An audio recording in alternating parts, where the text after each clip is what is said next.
Olá, estamos começando mais um Farofa Crítica, um programa onde pensar é o nosso principal ingrediente. A cada programa, intelectuais, ativistas, artistas e outros arteiros comentam sobre temas contemporâneos. Farofa Crítica é uma produção do CELAC, em parceria com o Departamento de Jornalismo e Editoração da ECA USP e apoio do Instituto de Estudos Avançados, o IEA da USP. Acesse o nosso canal youtube.com/farofacrítica, inscreva-se e clique no sininho para receber notificações de novos programas. Também acesse os nossos programas no formato podcast na plataforma Spotify.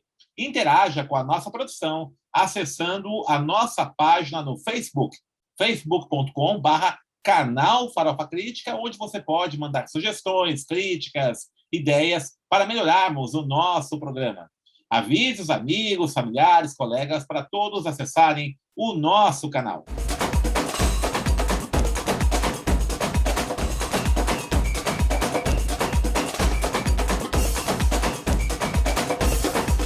E o Farofa Crítica de hoje recebe Eduardo Brasileiro. Eduardo Brasileiro é educador, membro da Articulação Brasileira pela Economia de Francisca e Clara, mestrando em Sociologia pela PUC de Minas Gerais, e vai estar aqui com a gente conversando sobre Paulo Freire, que fez 100 anos, faria 100 anos de nascimento, o grande educador Paulo Freire, que muito, infelizmente, a extrema-direita resolveu atacá-lo sem conhecer, quer conhecer suas obras. Eduardo, obrigado por ter aceito o nosso convite, e falar sobre Paulo Freire sempre é uma grande honra para a gente, um prazer. Eu, particularmente, tive a experiência maravilhosa de trabalhar sob o seu comando quando eu era professor de Educação de Jovens e Adultos na gestão da prefeita Luiza Erundina, e era secretária municipal de Educação, e tive a oportunidade, ímpar, de fazer um curso de formação com ele, toda essa equipe, o Moacir Gadotti, o Mário Sérgio Cortella, o Pedro Pontual, foi uma experiência riquíssima, inclusive foi naquele momento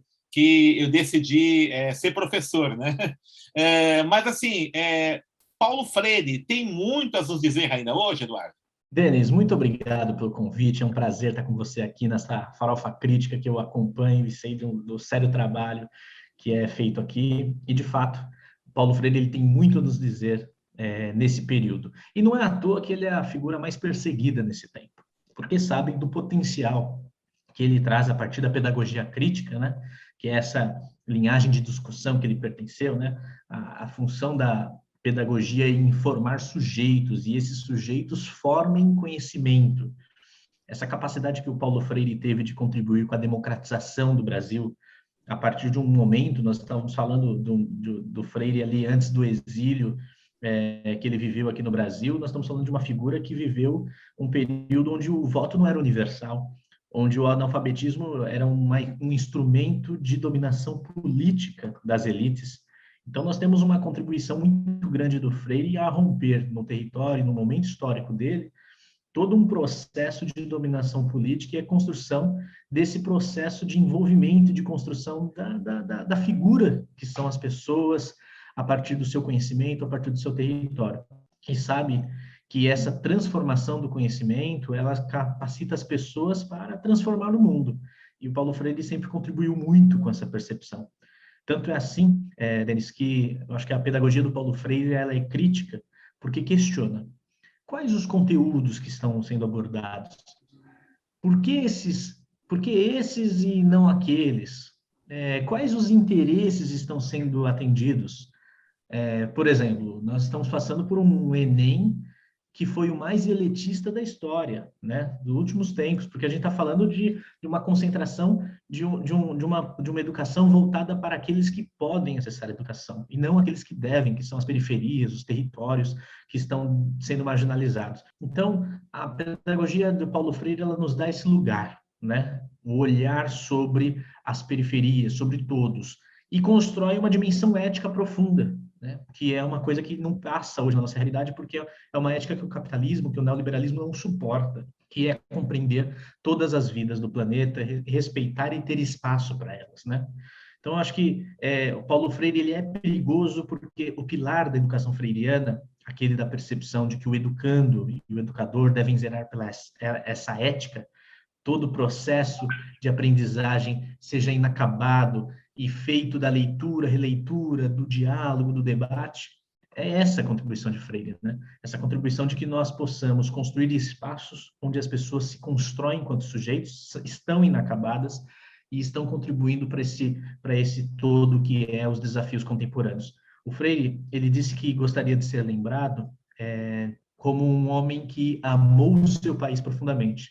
E é bonito isso, né, Denis? Porque nós estamos falando de uma figura que justamente contribuiu para o seu país, foi perseguido, foi mandado para fora do país, e hoje nós temos a grata memória dele de luta e de resistência, porque ele continua sendo uma figura extremamente que contribui para a formação do Brasil, que é uma formação inacabada, que precisa reconhecer o passado histórico do racismo, o passado histórico do patriarcado, que é presente tanto o racismo quanto o patriarcado até hoje, e a manutenção desse sistema dominador que é o capitalismo, na sua fase neoliberal, hoje mais agressiva, mais financiarizada, mais destruidora desse tecido social nosso, que são os direitos trabalhistas, previdenciários, as políticas públicas, né? Então, acho que Freire, ele é perigoso por isso, porque ele apresenta essa capacidade de imaginarmos outros mundos possíveis. Sabe, Denis, eu estou falando muito, mas eu quero só falar mais uma coisa, que eu lembrei que hoje pela manhã um membro aqui da paróquia onde eu atuo, aqui em Itaquera, na Zona Leste de São Paulo, ele me mandou uma mensagem que ele viu um empresário que fez um vídeo de 8 minutos falando de por que as verdades sobre Paulo Freire. E é aquele vídeo, né? Ele fala que a educação brasileira está acabada e a culpa é do Paulo Freire, né? Que o Paulo Freire inventou a progressão continuada. E ele me mandou, ele falou, poxa, eu vi esse vídeo, eu tive que curtir, Eduardo, eu gostei. E é um cara da comunidade popular, tá, né, para a gente ver o poder das mídias, o como elas criam essa narrativa, né? É uma música de fundo, toda romântica, e o rapaz falando que todos os problemas relacionados à educação pública estão dentro do que Paulo Freire construiu da educação, né? E aí vem a grande questão que eu falei para ele. Se a educação pública fosse freiriana, nós não estaríamos nesse atoleiro que nós estamos vivendo. A educação pública não é freiriana. Ela é esse movimento híbrido entre os resquícios da ditadura militar e as ideias produtivistas do capitalismo dentro de uma dimensão de produzir muito, de sujeito formado para o mercado de trabalho e que não reconhece a sua comunidade, não reconhece os seus direitos, não reconhece aí as suas dimensões humanistas para desenvolver de uma forma cooperativa dentro da comunidade, né? Então, a educação pública hoje está em crise, mas como disse Darcy Ribeiro, ela não é uma crise, é um projeto. Esse projeto não é freiriano.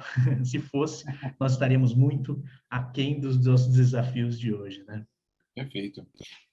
No prefácio do Pedagogia do Prefácio, não, perdão, na introdução do Pedagogia do Oprimido, o Paulo Freire fala muito da educação como ato de amar, né? Esse amor é interessante, ele cita uma passagem do Erich Fromm, que ele fala Erich Fromm fala do amor necrófilo, né? Você ama uma coisa que você que é posse sua. Por ser posse objeto, o objeto não tem vida. Então você ama uma coisa morta.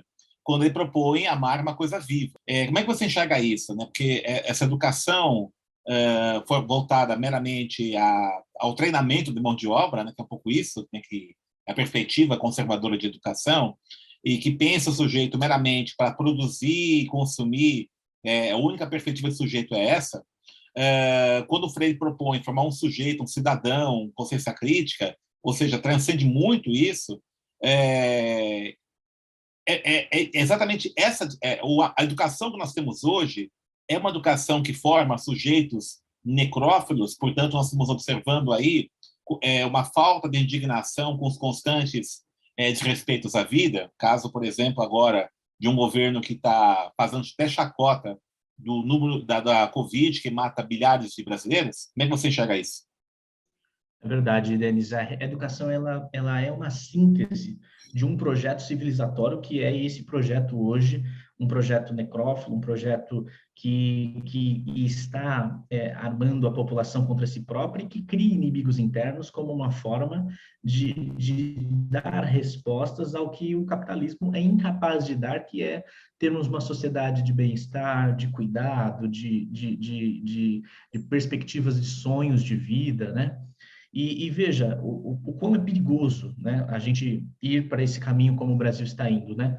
Nós temos uma capacidade hoje no Brasil, né, por conta da comunicação, de termos um projeto educativo voltado para as comunidades, onde a educação seja projeto de desenvolvimento dos territórios, ou seja, numa disciplina como matemática e geografia, você desenvolver um observatório do orçamento do bairro e os jovens desenvolverem a percepção de quanto entrou de financiamento para o bairro, quanto a prefeitura gastou, como isso se desenvolve no território, desenvolver projetos, a pedagogia de projetos, por exemplo, elas são hoje incapazes de ser aderidas dentro dessa narrativa que se construiu como educação, que é uma educação voltada para a produção de trabalho, e eu, como educador, sempre fiquei muito provocado por isso, porque passa um ano educando com a gente, ele sai, se forma, pega o diploma e ele volta um ano depois se sentindo uma merda, porque ele não consegue arranjar emprego.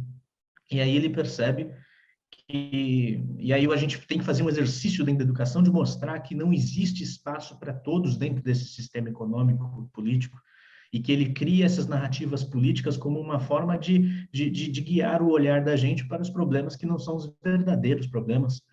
Então, esse problema da produção dessa educação, do descarte, ela é, de fato, o que o Paulo Freire ele trabalha com maestria dentro da educação, da pedagogia do oprimido, né? Porque a educação bancária, que é essa que o educador que lê, que organiza o pensamento, mas ele é incapaz de relacionar com a vida.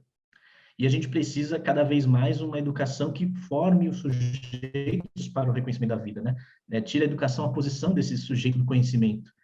Então, isso é uma educação desumanizadora, né? Em resumo. É uma educação que Paulo Freire chamava, né? Que educar não é transferir conhecimento, é propor debate, é criar espaços de conhecimento, onde possa ser produzido círculos de saberes, onde todos saiam autores, né, com a autoria desse conhecimento produzido coletivamente. Isso é uma coisa que não existe hoje, né? É bonito falar que a gente constrói um espaço onde possa existir a autoria do conhecimento. Eu percebo isso na educação popular, nos coletivos, nos movimentos populares, que ainda mantém viva essa chama acesa de uma educação libertadora.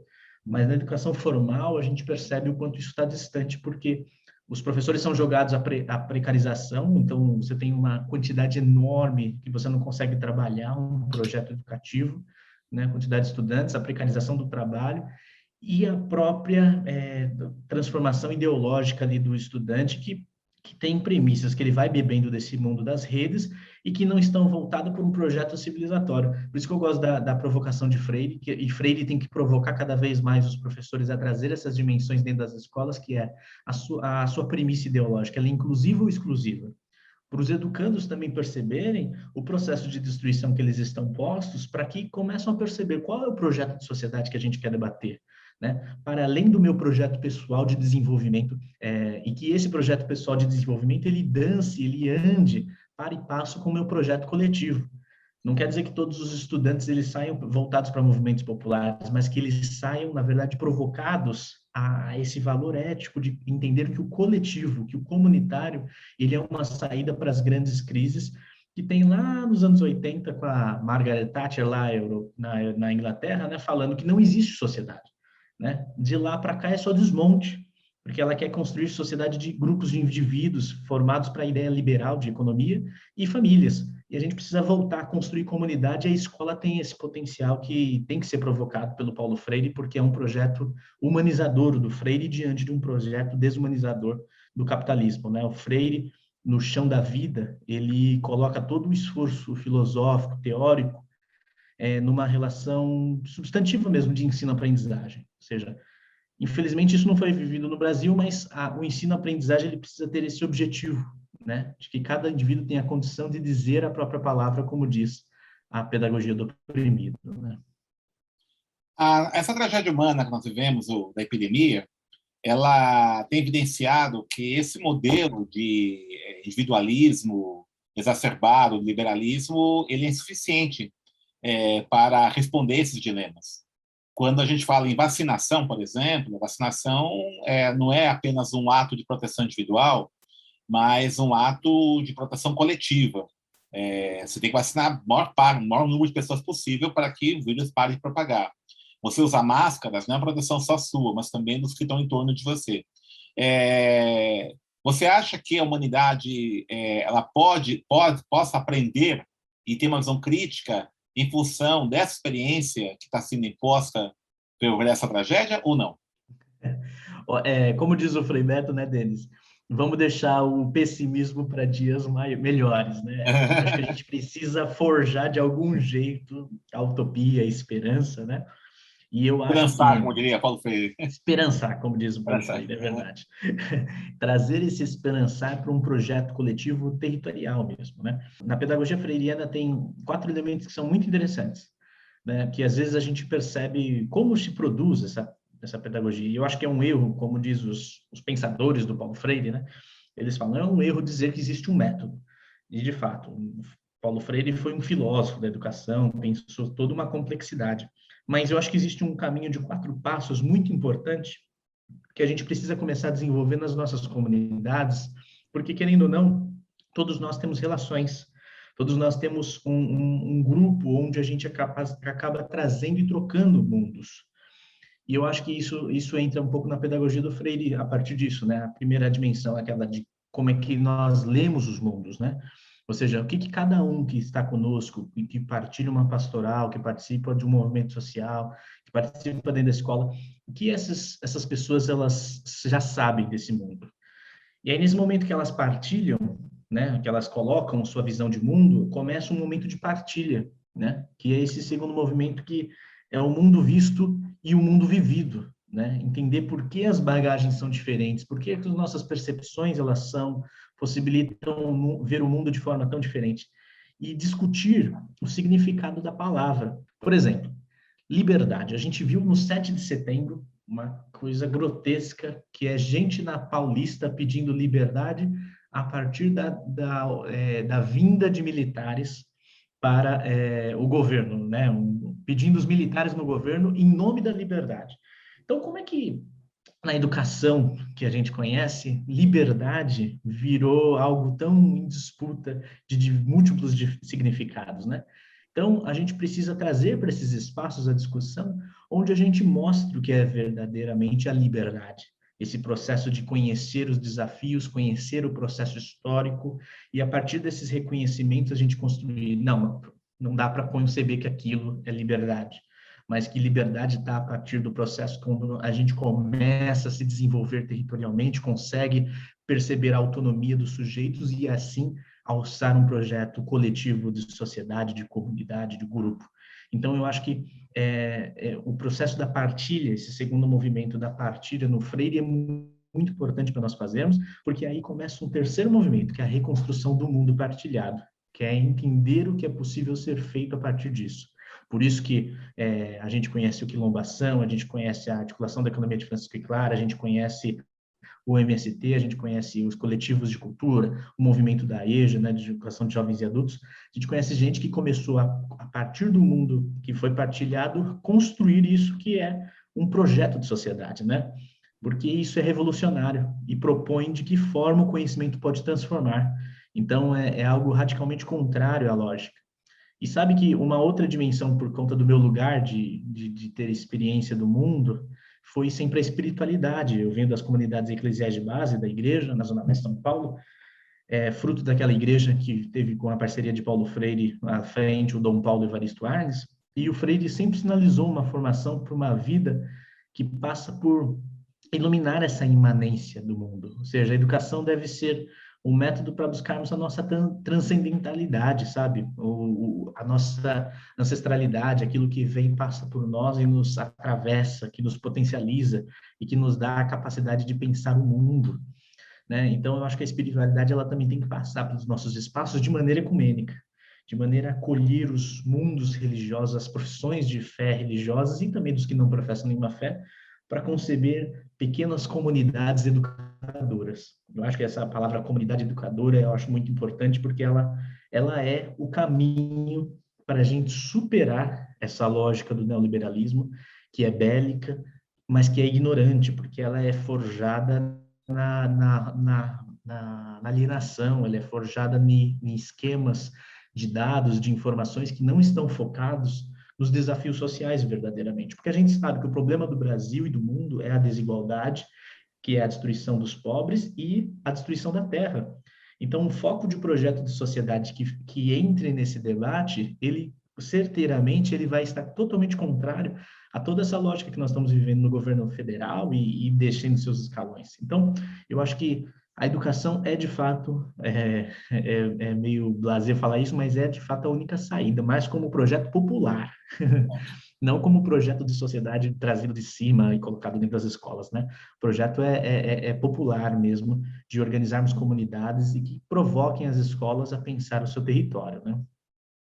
O Paulo Freire fala muito da cultura do silêncio, né? Quando ele sistematiza isso a partir da experiência que ele tem, né, com seus educandos, né, camponeses que não falavam, apesar de serem interpelados, e não falavam, né? E aí ele vai mostrar que a cultura do silêncio é uma herança da colonização. A metrópole fala, quando não obedece. Nós precisamos aquilo que o Franz Fanon falava de uma descolonização das nossas mentes? Com certeza. A nossa cultura, a nossa economia, a nossa visão política, a nossa forma de organização social, ela é toda tomada pelos resquícios e pelas práticas colonizadoras. Vocês sabem que o Denis ele está me fazendo essa pergunta já sabendo a resposta, né? Porque o Denis é um cara freiriano. A gente sabe que o processo, Paulo Freire ele inaugura um processo de reflexão na América Latina, no Brasil, que é beber dessas fontes do Franz Fanon e tantos outros pensadores, do Aníbal Quijano, por exemplo, que trazem a decolonialidade, que é o saber e o pensar e o sentir latino-americano, a partir do nosso chão da realidade. E isso vai exigir de nós a capacidade de articular a escuta, aquilo que o Walter Benjamin chamava de a escuta, o contrapelo da história, né? Para ler a história, Walter Benjamin falava que a gente precisava trazer a história no contrapelo, escovar o cabelo ao contrário para ver os fios que a gente nunca viu. E isso se aplica no que Paulo Freire, na pedagogia crítica, e outros pensadores e pensadoras foram fazer nos fundões dos seus países, das periferias. Perceber o que estava sendo elaborado de mundo. E perceber que as alternativas elas não são um projeto a ser gerado. As alternativas já existem nos cantos dos mundos, nas periferias. Né? A organização e a elaboração do mundo, por exemplo, economicamente, já existe a partir dos povos indígenas, já existe a partir dos movimentos populares dentro da economia solidária, dentro da agroecologia, das experiências do movimento sem terra e sem teto. Então, quando a gente começa a ler a história nesse contrapelo, a gente começa a perceber como a decolonialidade, essa palavra que é um palavrão, ela é a elaboração do mundo que ainda não somos, mas um mundo que existe, porque ele bebe das experiências coletivas, territoriais dos povos, e coloca o povo de espelho para si mesmo. O espelho como uma mostra de que o que nós somos não é feio, o que nós somos não é o nojo, a mentira, o erro, a corrupção, mas o que nós somos é aquilo que foi naufragado pelo projeto de sociedade, que aí sim trouxe a corrupção, aí sim trouxe o escrúpulo, que trouxe a política que explora o meio ambiente, mas também que explora as periferias e constrói inumeráveis espaços de senzalas sociais, econômicas, que são jogadas nas periferias. Então, na verdade, é percebermos. Tem muitos pensadores que falam, não é errado a gente gostar de si mesmo, a gente precisa aprender a gostar de si mesmo. Eu acho que a decolonialidade mostra isso. Ela mostra a gente gostar de si mesmo, e temos um companheiro em comum, Denis e eu, que é o Tcheraju, né, aqui da Zona Leste, que ele fala justamente desse sujeito periférico que se insurge, né, no território. E qual é esse sujeito periférico? É esse que começa a construir a narrativa política e econômica totalmente freiriano, porque ele, na verdade, ele bebeu da autonomia do território, ele bebeu dos desafios e começa a organizar novas perspectivas de sociabilidade, seja pela cultura, seja pela literatura, seja como a gente já está vendo com muita força, os coletivos culturais, seja pela fé, pela essa espiritualidade que a gente percebe hoje, cristã católica, cristã evangélica, do surgimento de resistência por dentro dessas espiritualidades, seja também no meio político, com gente que está tentando reinventar, né, tanto partido quanto movimento social. Então, aí está a decolonialidade, eu acho que muito presente, trazendo a novidade e um rosto brasileiro, um rosto a partir da sua pluralidade. Mas isso passa muito, a ideia da decolonialidade, por nós não rompermos a leitura dos outros continentes, dos outros mundos, mas, na verdade, darmos atenção especial, que ainda até hoje não conseguimos dar, à nossa expressão, a quem nós somos, ao que não foi falado, ao que não foi dito, e perceber que isso existe uma narrativa intrinsecamente, né, umbilicalmente antissistêmica, porque ela não forjou esse sistema que está posto, o capitalismo econômico, político. E isso vai gerar uma arquitetura nova social, porque vai colocar nova forma de ser e de estar nos territórios e de convivência. Então, ela é educativa, ela é revolucionária, e eu acho que ela é um dos grandes caminhos que a gente precisa seguir, né? Eduardo, nós estamos indo para o final do programa. Fala um pouquinho, né, da articulação brasileira, da economia de Francisco e Clara, uma articulação que já tem um certo tempo, né, fiz participei do primeiro encontro. A economia de Francisco e Clara, né, que é uma iniciativa que vem não só do Papa Francisco, mas de um conjunto de lideranças, de ativistas do mundo inteiro, é uma proposta freiriana? Pois é, vocês sabem que o Papa Francisco é uma inspiração para o mundo hoje, ele tem trazido boas provocações, e aí o que ele fez, né? Ele lançou lá em 2014, já no primeiro ano de Papa, ele lançou um documentinho falando que a economia matava, chamava Evangelii Gaudium esse documento. E depois começou a bater em diversos momentos do capitalismo.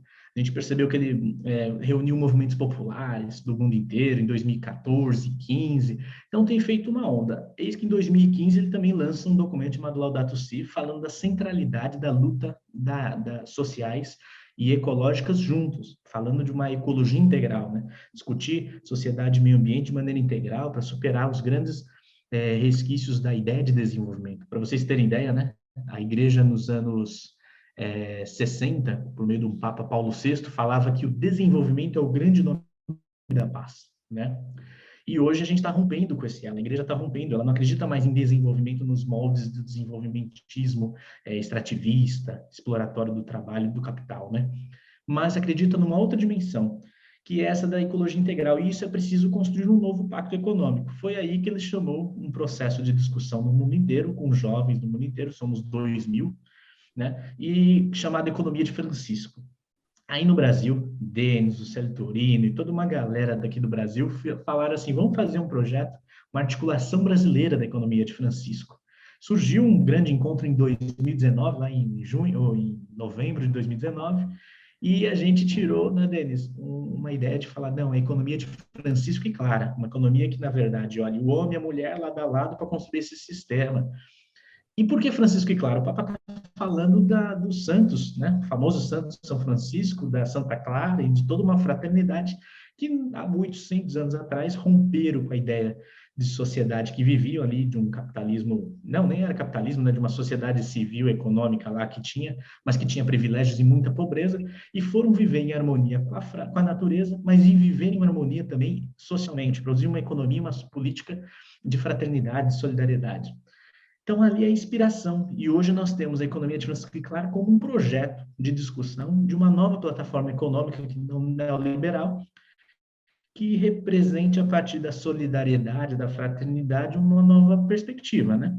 Aí, aqui no Brasil, com a economia de Francisco e Clara, temos feito um caminho de educação popular, né? Como vamos discutir economia? Vamos discutir economia a partir dos territórios, reunir, né, o seu João, Dona Maria, o seu Aristóteles e conversar sobre o quê? Economia a partir da vida deles. Você está endividado, você está sofrendo da violência, você acha que o serviço público não funciona? Como realmar a economia? Que é a frase do Papa Francisco, né? Como realmar a economia? Então, a gente começa a discutir com o povo processos educativos. A gente está com o projeto das Casas de Francisco e Clara, justamente para desenvolver essa discussão com força sobre, no território dos bairros, desenvolver discussão sobre economia a partir da sabedoria do povo, economia solidária, cooperativismo, banco comunitário, agroecologia, trazer essas dimensões. Então, isso é perspectiva, né, freiriana, mas na Europa, por termos essa dimensão colonial ali, para eles o capitalismo pode ser bem reformado, né? Os jovens, as pessoas que estão discutindo lá em Assis, isso, então, mais numa perspectiva de dar uma ajeitadinha no capitalismo e vamos seguir em frente. Nós, então... Pois é, e nós aqui na América Latina estamos dizendo, não, o caminho é pós-capitalista, pós-colonial, é um desenvolvimento das economias a partir dos nossos territórios. Então, nós estamos diante de um grande desafio e que precisa cada vez mais ser abraçado pelas pessoas e virar projeto de discussão nas eleições, porque nós estamos à beira de um grande pleito eleitoral do ano que vem e economia não é debate popular, né? Não. Então, não estamos debatendo economia. Nós estamos debatendo qual é o cenário econômico que nós queremos, qual o projeto econômico que nós queremos. É claro que nós estamos diante de uma treva, qualquer coisinha melhor já vai nos agradar, mas a gente pode fomentar uma discussão de economia a partir dos paradigmas da economia de Francisco Clara, que passa por a discussão social e econômica, pensar as periferias, pensar o desenvolvimento do trabalho, da renda básica, taxação das grandes fortunas e desenvolver economia solidária como política pública nos territórios, desenvolver a partir disso economia ecológica. Então, tem desafios bem grandes, mas eu acho que ele passa por uma educação popular, ou seja, comunidade, discussão de economia a partir dos grandes princípios de leitura do mundo que o Freire nos ensina. Então, a economia de Francisco Clara está aí para contribuir com o debate social. Quem quiser conhecer mais, Eduardo, tem um site da Sociedade de Colação? Tem. Maravilha. economiadefranciscoeclara.com.br e também tem o Instagram, o Facebook, @Economia de Francisco e Clara, vocês encontram por aí. E em novembro faremos um segundo encontro nacional, depois desse primeiro que Denis e eu estivemos, em 2019. Esse vai acontecer 19 e 20 de novembro, né? Dia da Consciência Negra. Estamos pensando nos painéis super interessantes e a discussão é de uma economia de Francisco e Clara a partir da antirracista, antipatriarcal, decolonial e dos territórios aqui. Então, vai trazer muita prática para a gente viver economias no território e superar esse assoleiro assim, de gente desempregada, de gente passando fome, sendo que a gente pode criar alternativas, porque nós, povo, né, nós somos corpos econômicos, o nosso território é um corpo econômico que pode ser desenvolvido várias práticas autogestionárias e de formação de movimento popular. Então, não esqueçam aí que a gente vai ter um bom encontro no final do ano sobre isso. Beleza. Então, economiadefranciscoeclara.com.br, né, o site, @de Francisco e Clara no Instagram, né, também para poder sair a rede social. E em novembro, então, encontro marcado, aí o segundo encontro nacional da educação, aí as práticas, né, as ações já realizadas, né, por sujeitos e sujeitas nos territórios periféricos, né, que estão aí dentro dessa perspectiva da economia de Francisco e Clara. Eduardo, muito obrigado por você ter participado aqui da nossa entrevista, foi muito proveitosa. Valeu, Denis. E esperamos que... Muito obrigado a você. Vamos esperançar sempre, né? Como diria Paulo Freire. Esperançar. Vamos deixar o pessimismo para dias piores. Estamos encerrando mais um Farofa Crítica, que hoje recebeu o Eduardo Brasileiro. Falamos sobre Paulo Freire, um grande intelectual brasileiro, que faria 100 anos agora, no mês de setembro. Acesse o nosso canal youtube.com/Farofa Crítica, inscreva-se e clique no sininho para receber notificações de novos programas. E para encerrar, uma frase do Paulo Freire: ninguém liberta ninguém, ninguém se liberta sozinho, os seres humanos se libertam em comunhão.